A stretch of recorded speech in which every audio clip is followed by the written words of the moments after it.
السلام عليكم ورحمة الله وبركاته. أهلا وسهلا بكم أعزائي المشاهدين في حلقة جديدة من سلسلة البرامج التعليمية على الأجهزة الكهربائية من شركة أبناء علي أبو صلاح.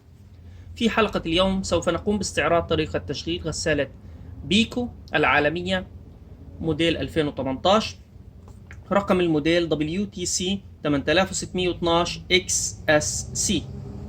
هذه الغسالة سعة 8 كيلوغرام، وبها العديد من البرامج الجميلة مثل ديل إكسبريس، الغسل السريعة، وغير ذلك من البرامج الجميلة. يجب قبل أن نشرح عن طريقة التشغيل أن نلاحظ بعض الأمور. أولا، عند الغسيل في هذه الغسالة يجب فرز الغسيل حسب الأنواع، أي إذا كان لدينا غسيل مخلوط نفرز الغسيل القطني لوحده، الغسيل الحساس لوحده، وهكذا، وذلك لتوفير الماء والكهرباء عند عمل الغسالة. ثانيا، يجب أن نلاحظ أن هنالك ميزان داخل هذه الغسالة يقوم بتوزين الملابس، فإذا وضعنا 5 كيلوغرام من الغسيل فإن الغسالة ستعمل بقوة 5 كيلوغرام بسحب الماء والكهرباء، وهذه ميزة رائعة في هذه الغسالة. أيضا من الملاحظات المهمة أن لا تتجاوز الحد المسموح به من مسحوق الغسيل عند وضعه في الغسالة.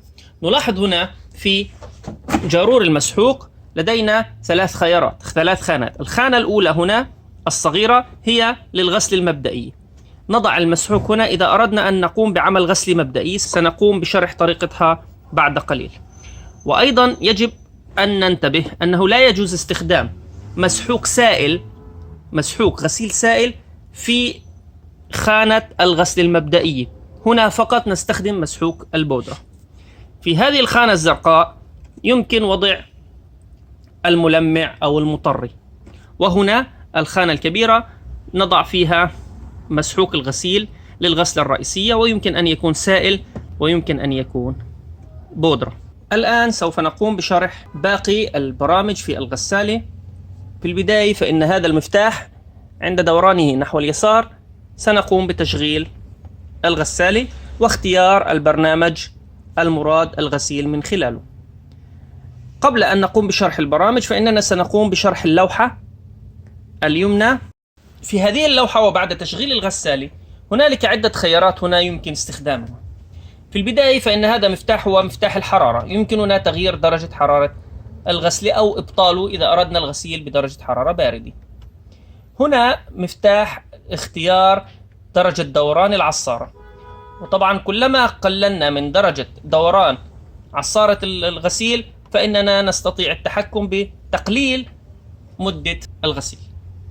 نلاحظ أن حجم الغسيل، درجة الحرارة، وعدد دورات العصير كلها تتحكم بإطالة أو تقليل مدة الغسيل. لدينا هنا خيار الغسل المبدئي.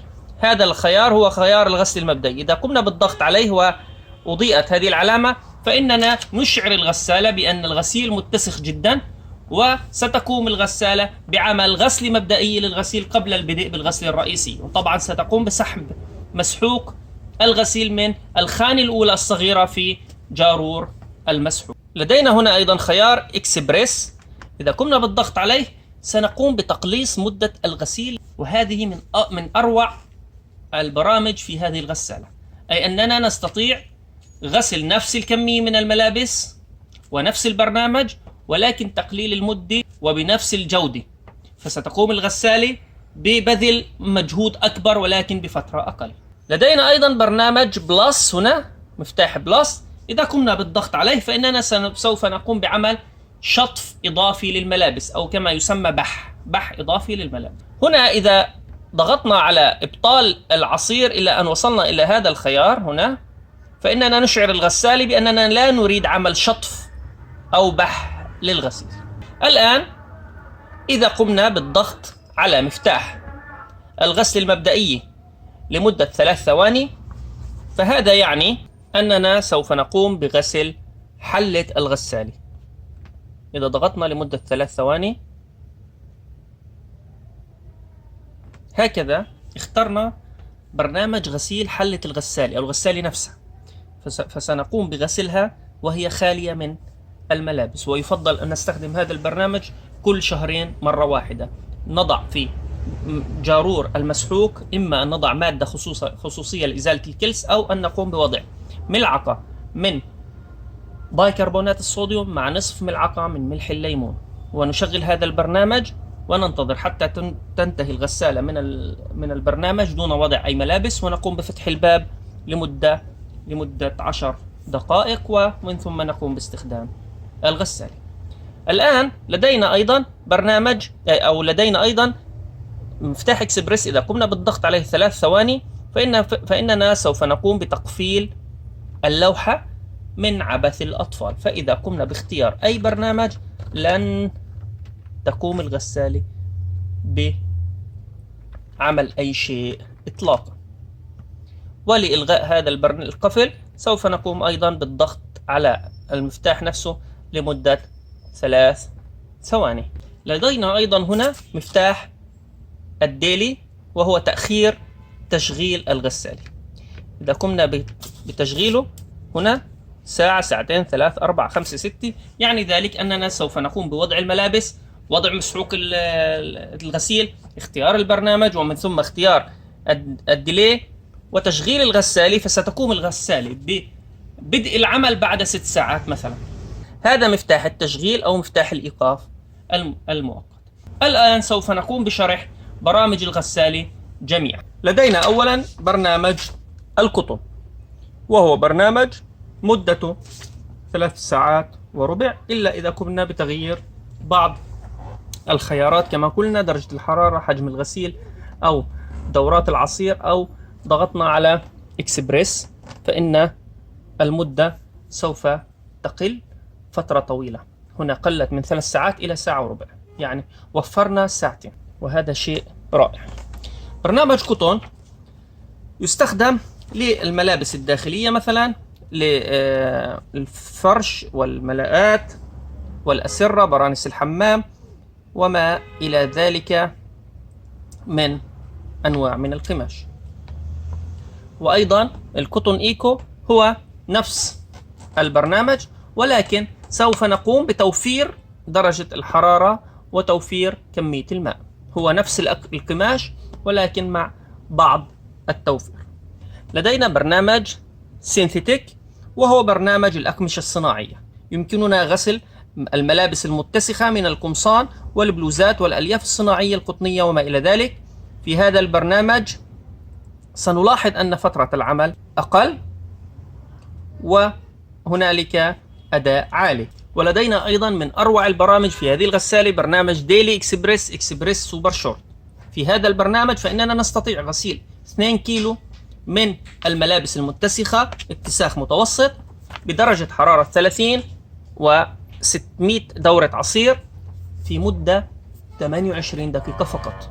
وأيضا إذا قمنا بالضغط على إكسبريس فإننا سوف نقوم بغسل هذه الكمية فقط في 14 دقيقة. هذا البرنامج غير موجود في أي غسالة أخرى، وهو من أروع البرامج في هذه الغسالة. لدينا أيضا برنامج ميكس 40، وهو يستخدم للملابس القطنية والمصنوعة من الألياف الصناعية معا دون فصلها، أي أنه برنامج مختلط بين القطن والملابس الصناعية إن لم نستطع الفرز بينها. لدينا أيضا في هذه الغسالة هنالك برنامج وولينز هاند ووش، أي أننا نقوم بغسل الملابس الصوفية التي لا تغسل بالغسالة، تغسل في هذه الغسالة بطريقة شبيهة بالطريقة اليدوية. يستخدم هذا البرنامج لغسل ملابسك الصوفية الرقيقة. حدد درجة الحرارة المناسبة كما نريد. طبعا نلاحظ أن هنالك ملصق على هذه الغسالة هنا أبر الكير، وهذه أنه تم اختبار دورة غسل الصوف في هذه الغسالة واعتمادها من قبل شركة وولمارت لغسل ملابس وولمارت التي تحتوي على الصوف. لدينا أيضا برنامج جنتل كير، وهو برنامج للعناية بالأقمشة الناعمة مثل ملابس التريكو المحتوية على خليط من الألياف القطنية الصناعية أو الجوارب والملابس الداخلية. يغسل بحركة غسل أكثر هدوءا، وتكون درجة الحرارة منخفضة، وأيضا نلاحظ أن المدة قصيرة نوعا ما. لدينا أيضا برنامج الهايجين، وهو برنامج الغسل الصحي هايجين بلس. يستخدم هذا البرنامج لغسيل الملابس التي تتطلب غسيلا مضادا للحساسية وصحيا بدرجات حرارة عالية، ودورة غسيل مكثفة وطويلة. يتم ضمان توفير هذا المستوى العالي من الغسيل الصحي بفضل فترة تسخين لمدة طويلة. تم اختبار هذا البرنامج من قبل معهد VDE الصحي، وتم اختباره أيضا من مؤسسة الحساسية البريطانية إليرجي UK مع درجة حرارة 60، وتم أخذ الموافقة عليه. لدينا أيضا برنامج شيرت، وهو برنامج لغسل القمصان المصنوعة من القطن والألياف الصناعية والأقمشة الممزوجة بالألياف الصناعية معا، وهو يقلل من كرمشة الملابس، وخاصة عند الضغط على مفتاح وظيفة الغسل السريعة سوف تصبح الغسل ساعة وثلث فقط. لدينا أيضا برنامج ستين إكسبرت، وهو برنامج خاص بإزالة البقع.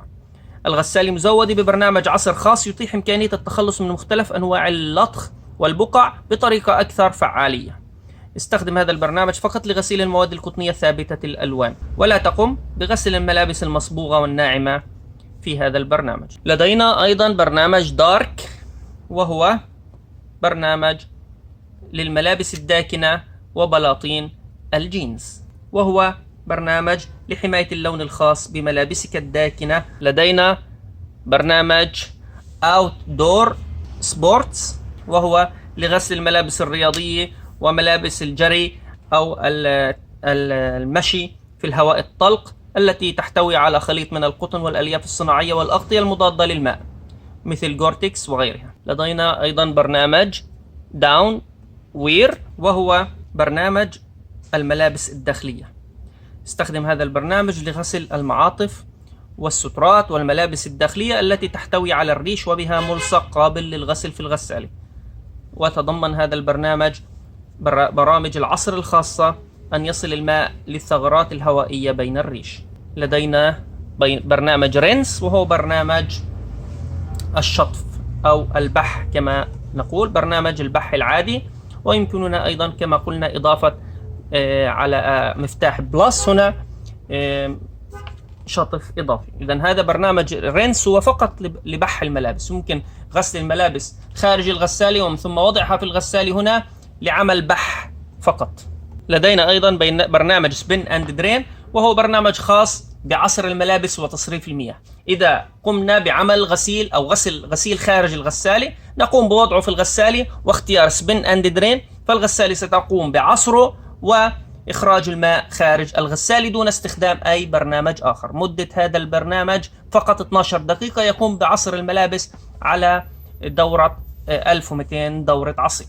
الآن بعد أن قمنا باختيار برنامج الغسيل، بعد أن وضعنا كمية الغسيل داخل حوض الغسالة ووضعنا المسحوق داخل الجارور المسحوق، واخترنا درجة الحرارة المناسبة التي نريد، واخترنا دورات العصير، وإذا أردنا تخفيض المدة عن طريق مفتاح إكسبريس، أو إذا أردنا عمل غسلة مبدئية للغسيل، فإننا في النهاية سنقوم بضغط مفتاح بلاي هنا.